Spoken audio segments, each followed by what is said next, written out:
Hello and welcome, friends. I hope everybody's had a great day so far. If you are new here, welcome. And if you're back, welcome back. I greatly appreciate all of the ongoing support.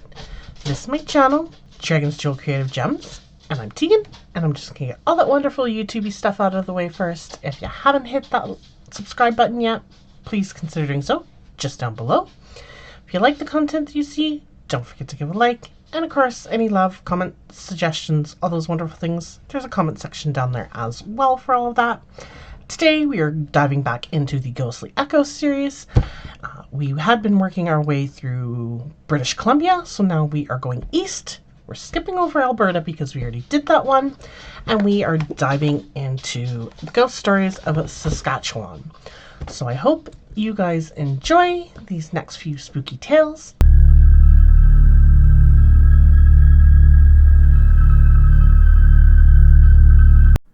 This story takes place in Bickleigh, Saskatchewan. The Restless Spirit of Bickleigh. The people who lived in Bickleigh may have been considered by their neighbors to be a superstitious lot. For a place its tiny size, Bickleigh seemed to have a disproportionately large number of ghost stories. There were tales of apparitions and unexplained sounds, and frequently residents swore they could sense an eerie presence when they were supposedly alone. After nearly 60 years of being haunted, a grisly discovery, and some interesting historical facts led these people to believe that every unexplainable story and each spooky feeling had been the work of one restless spirit. A spirit that had, over time, become known as the Bickleigh Ghost. The first reported sighting of the Bickleigh Ghost came in 1932. Two sisters, Ivy and Annie Bristow, were enjoying a moonlit sleigh ride home. Following an evening visit with some neighbors, as they approached the railway crossing, the horses suddenly snorted loudly and refused to move any further. The Bristow sisters stood up to find out what was frightening the team and were astonished to see a spectral horse and rider galloping along the track at full speed. The apparition was misty in the moonlight and absolutely silent even as it passed directly in front of them. Once the ghost had sped out of sight, the horses hitched to the sleigh bolted, and without prompting, ran the rest of the way to the Bristow farm. Ivy and Annie spent the remainder of the trip casting wide-eyed glances over their shoulders, making sure that whatever they saw wasn't following them home. The following summer, an equally unsettling experience was shared by a schoolteacher, Joe Pitzel, and the local pool agent, Joe Ellis. The two young men shared a room in the Bickleigh boarding house. They each had a single bed, and between the beds stood a small table, which served as a shared nightstand. The table was covered with a heavily starched cloth and was used to hold a variety of the men's personal items. At the very back of the table stood a coal oil lamp. One night the men had just extinguished the lamp and settled into the beds when they both heard articles fall off the table. At first it was a few coins hitting the floorboards and rolling to their resting places. Then it was the heavier clatter of a pocket knife and the hollow rattle of a pen. Both Pitzel and Ellis jumped from their beds, scrambled for the box of matches, and with shaking hands lit one. The flickering circle of pale yellow light illuminated a strange scene.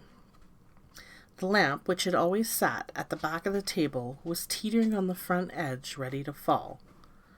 The starched cloth was bunched and crumpled as if a hand had grasped it and pulled it forward, letting all the items on the table drop as it moved.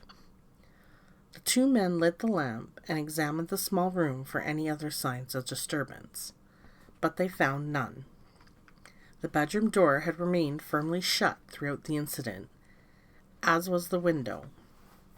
No explanation was ever found. Some time later, Joe Pitzel had another encounter with the Bickleigh Ghost. He and the United Grain Growers agent, Mac McLean, were sharing an early supper. Mac's living quarters were attached to the engine room, which was 4 steps below the office. The men had barely begun to eat when they distinctively heard the office door open.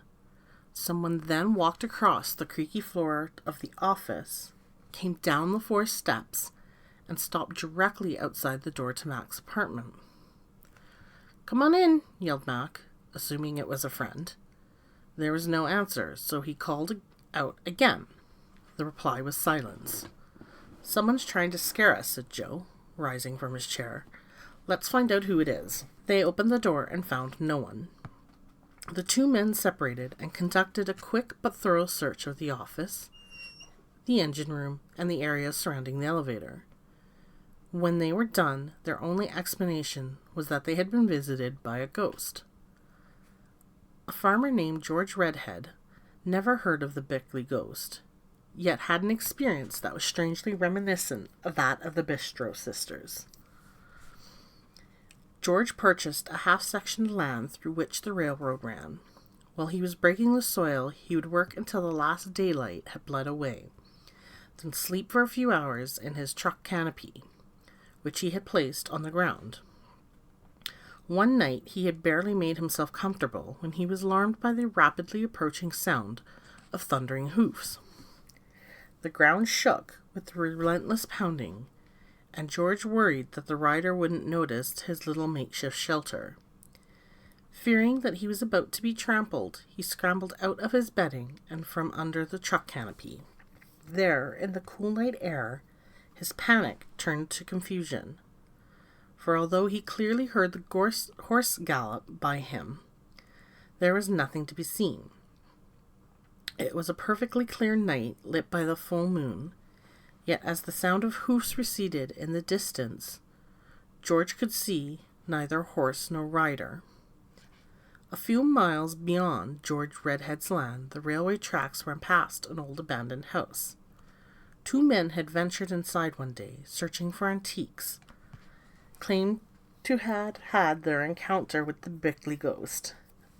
They were poking around in the cellar when they heard the front door open and someone walk past the main floor. They quickly ran upstairs to see who it was, but found the house as empty as when they came in. Thinking that whoever it had been may be in the yard, they took a look outside. There were no other buildings on the land and no trees.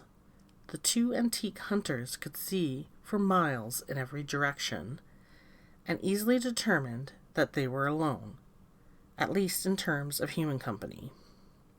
Spooked by the experience, they gave up their search and hastily returned to town. In 1980, the section of the railroad that ran past Bickleigh was abandoned.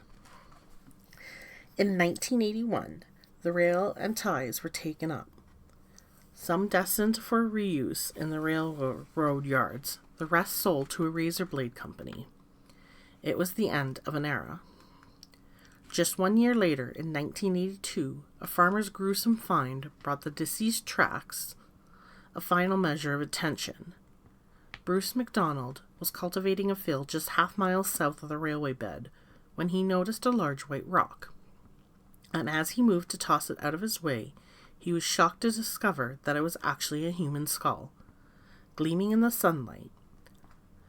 Further investigation turned up a leg bone, arm bone, and a rib, all of which were handed over to the RCMP. The Department of Anthropology at the University of Saskatchewan determined what was possible from this very incomplete skeleton. The facial bone structure was that of a Caucasian male. The fusion of the leg bone, which occurs at maturity, suggested that the man was approximately 25 years old at the time of death. Experts also felt that the remains had lain in the field for about 60 years. It was this final number that reminded Bickleigh residents of a long-forgotten story. It was 1924 when the railroad was extended from Milden to McMorran. By the time construction reached Bickleigh, winter had set in.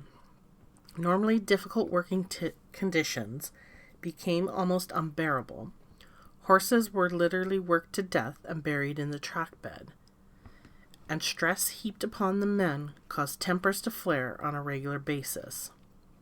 One night, a particular bitter fight broke out between two workers. Mysteriously, one of them had disappeared by the following morning and was never heard from again. There were suspicions and talk of foul play. Someone suggested digging in the track bed for a body. However, because of the harsh conditions, men had been known to simply walk off the job. People must have chosen to believe this less disturbing scenario, as the incident was eventually forgotten. The young man who had vanished was 25 years old, the approximate age of death experts determined after studying the skeletal remains. He disappeared in 1924. The remains were found in 1982 and were believed to have been there for 60 years. Could there be a connection? Locals seemed to believe that the skull and few bones belonged to the railway worker, and that he was murdered in 1924. Further, they believe him to be the Bickleigh ghost, trying desperately for 60 years to tell people he was not at rest. Hopefully he is now, having been granted a decent, albeit anonymous burial. This story takes place in Plaine, Saskatchewan. A cold reception at Plaine. The story goes that it was snowing and cold the November night that the family of 4 moved into the old farmhouse. Times were hard, and the young husband and father was happy to have found a job taking care of the place. The winter winds may have been blowing around them, but he knew his family would stay warm and comfortable in their cozy new 2-story home. They were there 4 days and had just settled in, when the husband and wife awoke one night to a terrible stomping sound in the kitchen. When the man went downstairs to investigate, he walked into a wall of icy air. At once he realized why the back door was standing wide open, admitting the bitterly cold night wind. The man shut and bolted the door with a feeling of déjà vu. He knew he had taken care of this chore earlier in the evening. When he turned back to the kitchen table to fetch the coal oil lamp, the flame suddenly extinguished itself. The rest of the night was uneventful, but the man had already seen enough to believe his family was not alone in the old farmhouse. It didn't take long before the ghost's activity was considered predictable. It seemed to confine its footsteps to the main floor of the house, and focused its attention almost exclusively on doors. There were some evenings when it seemed impossible to keep a single one shut. Inside, it was merely annoying, but the spirit's favorite activity was opening the outside door, which in the dead of one Saskatchewan's harshest winters was a serious problem. There were several nights when the family would awaken to a howling blizzard, go downstairs, and find snow drifting high into the kitchen. An overnight guest once suggested that the house must have been built on a tilt, and that gravity was doing the rest. That couldn't explain the sturdy bolt on the outside door coming open, however, or the mystery of the sliding door. There was an unusual sliding panel separating the living room from an unused addition to the house. It was always kept shut, and was such a sticky, stubborn contraption that a strong man would struggle to push it open. When the ghostly presence in the house felt like it, however, the panel would simply slide back into the wall, letting all the heat from the potbelly stove escape into the empty addition. In January and February of 1920, the temperatures dipped even lower, and snow piled higher around the farmhouse. In effect to insulate the front door that was never used, a day was spent plastering warm manure into every crack around the outside frame.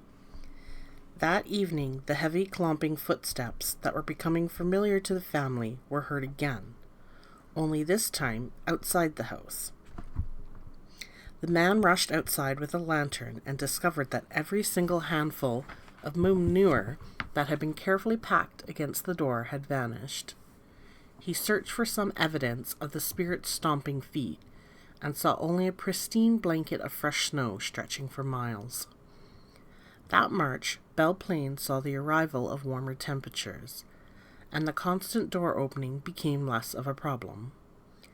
As it happened, the farm was sold that spring, and after just 3.5 months, the family left to build a life in Moose Jaw. They later recalled that the timing may have been fortuitous. Only 2 weeks before the family left, the ghost began displaying more destructive behavior. Specifically, one of the downstairs doors had chopped at repeatedly with a hatchet. Perhaps without winter's cold as an ally, the ghost at Plaine simply had to take greater measures to be paid the attention it craved. This story takes place in Shell Lake, Saskatchewan. A spirit solves the case. I have a story regarding a Ouija board, if you have a second to listen to it. It was a summer afternoon radio talk show. The subject of the day was ghost stories, and the calls had been steady. The man on the telephone offering the story seemed polite and articulate, and the announcer invited him to elaborate. Many years ago, when my wife was a teenager, he began. Many years ago turned out to be 1967.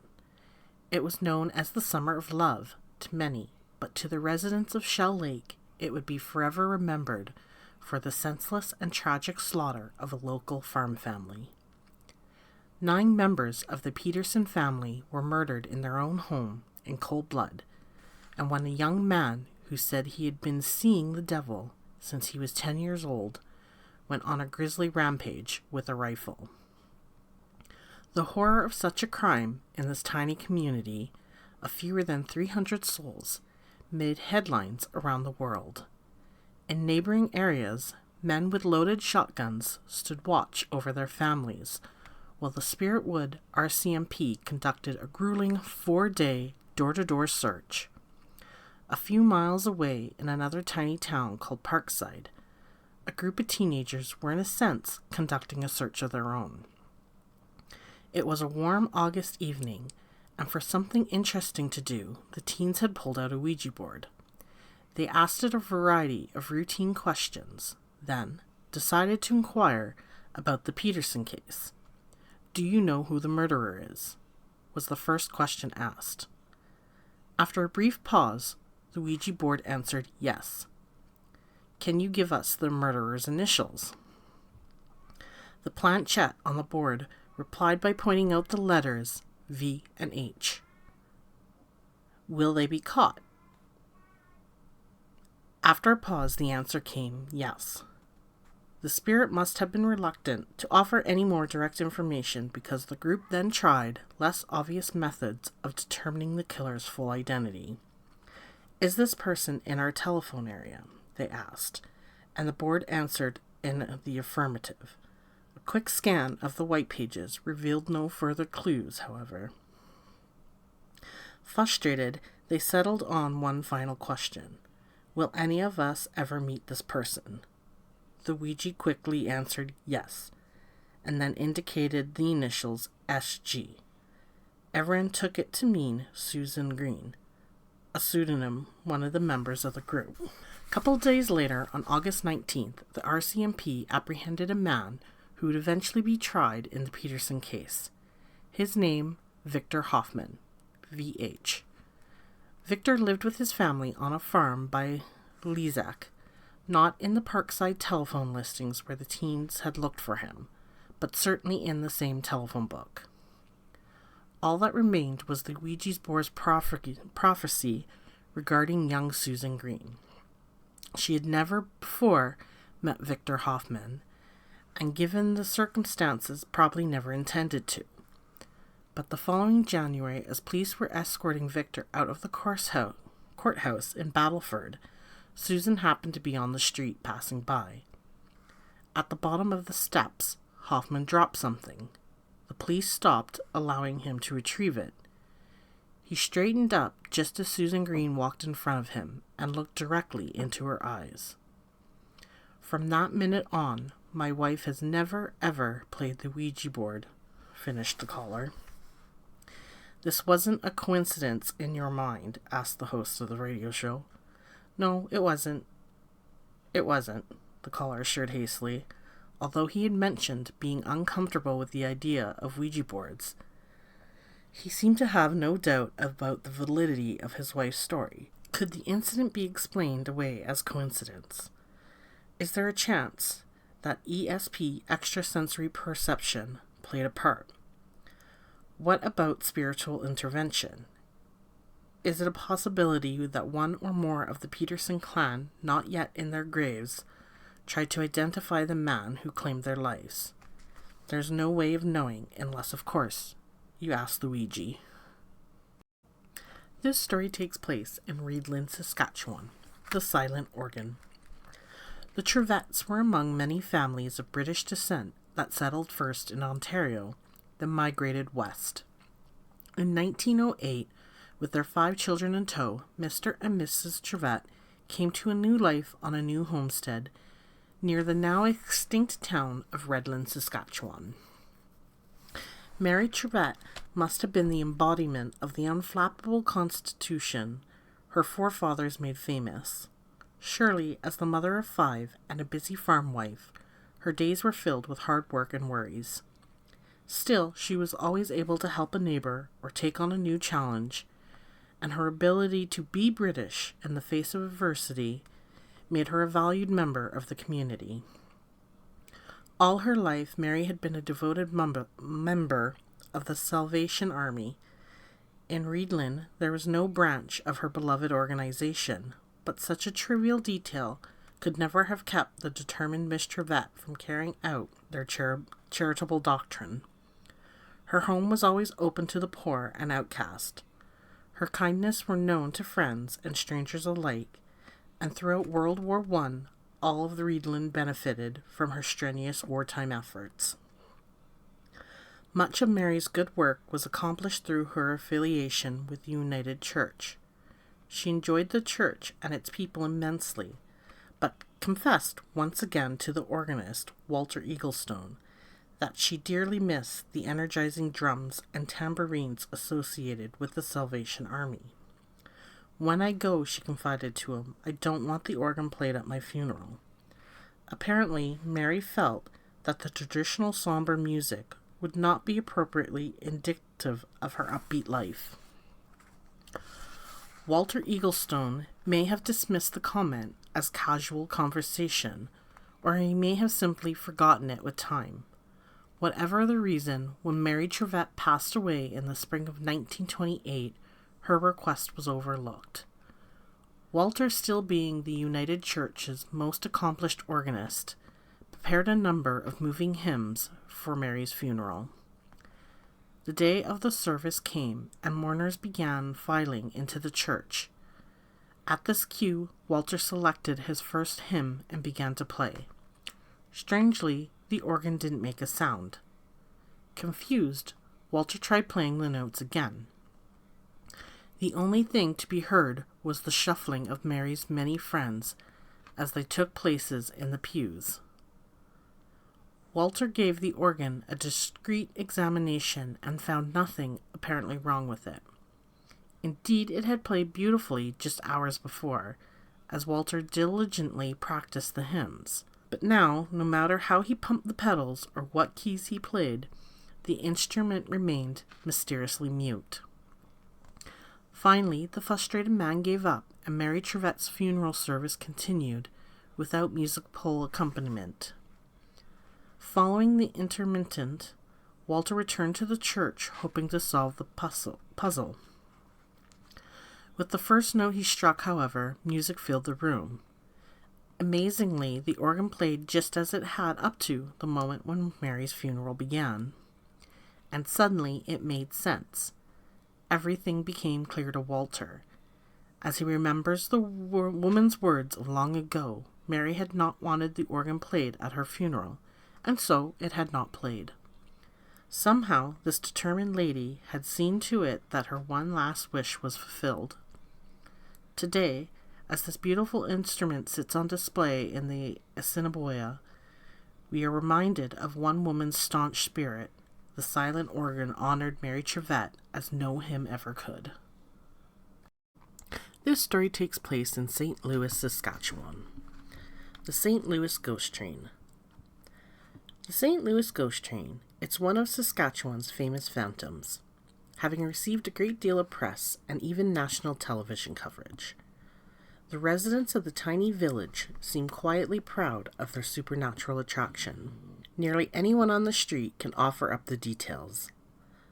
The story is unusual in that the legend has been passed down for generations, but the phenomenon is still active today. A few miles north of St. Louis is a flat stretch of land that was once a railway bed.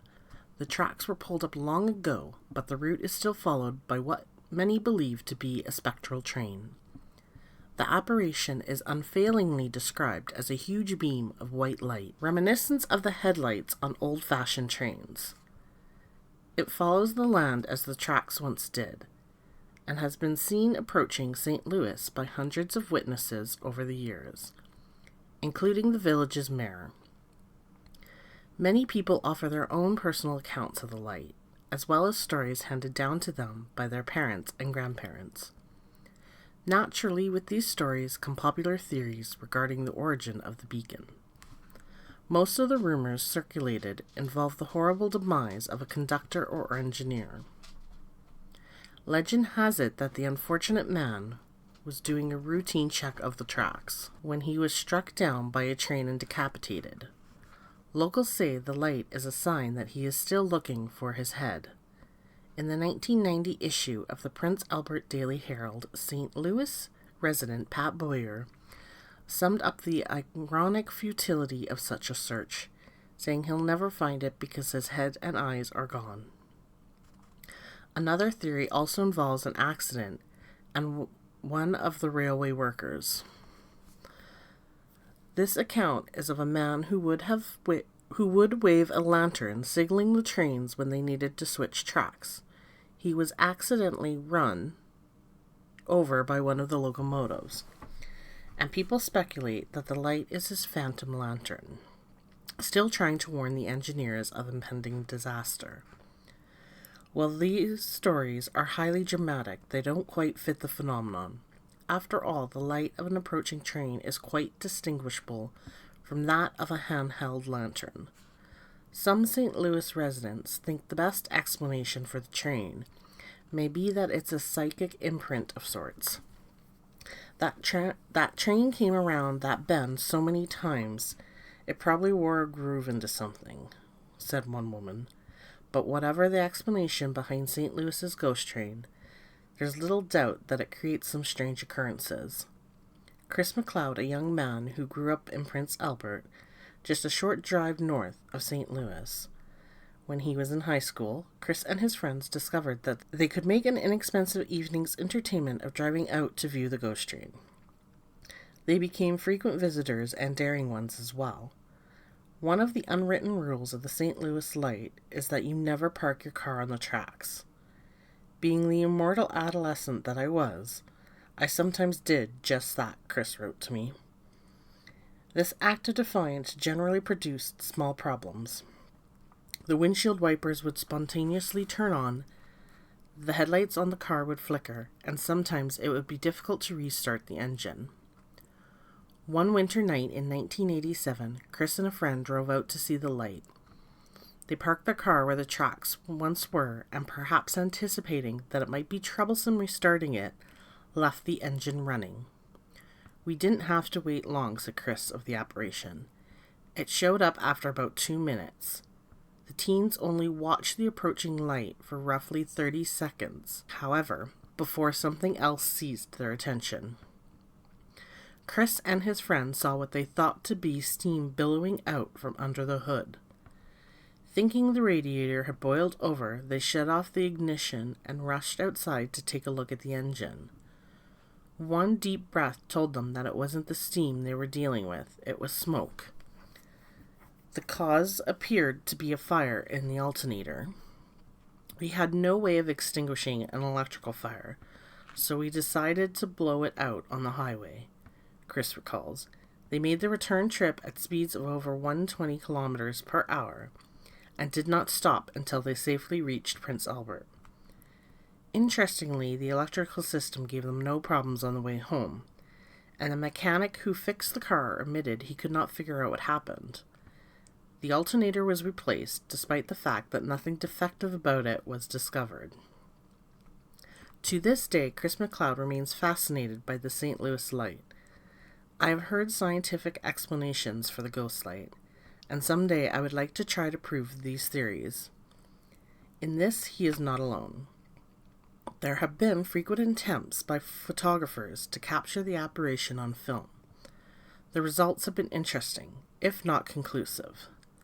In one particular case, a number of pictures were taken, but the entire film turned out blank white, with the exception of 2 small red dots that were described as looking like eyes.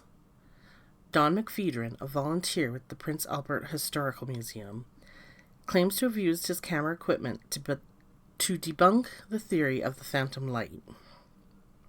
In the February 29, 1992 edition of the Prince Albert Daily Herald, McPhedran explained his ideas in a letter to the editor.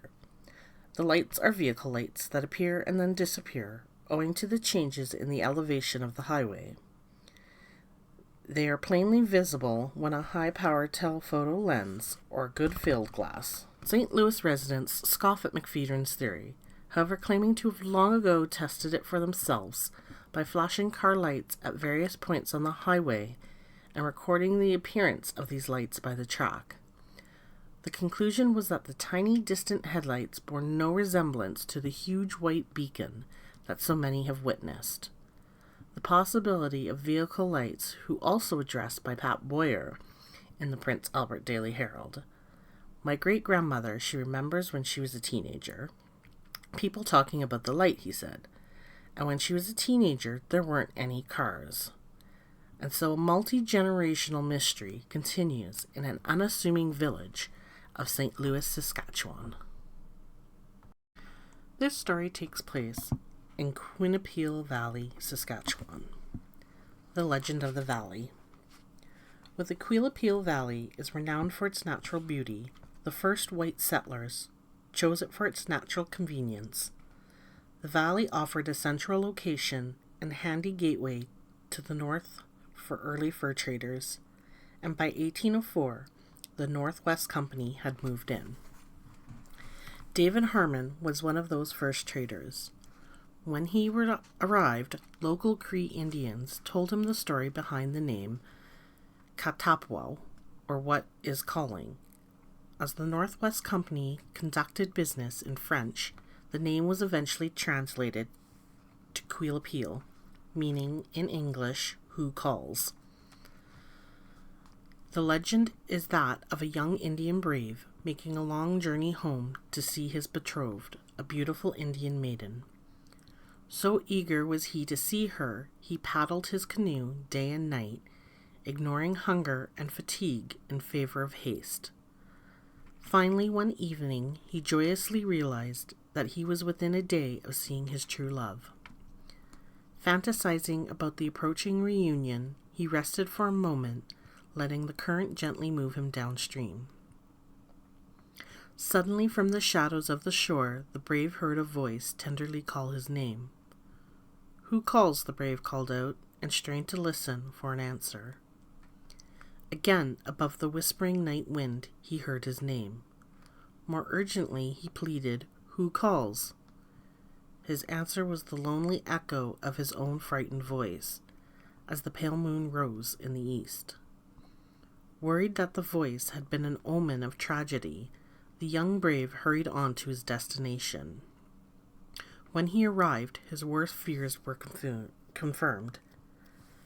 Death fires had been lit along the shore, and the mournful wails of the people could be heard for a mile. Before the brave stepped out of his canoe, he knew his maiden had died.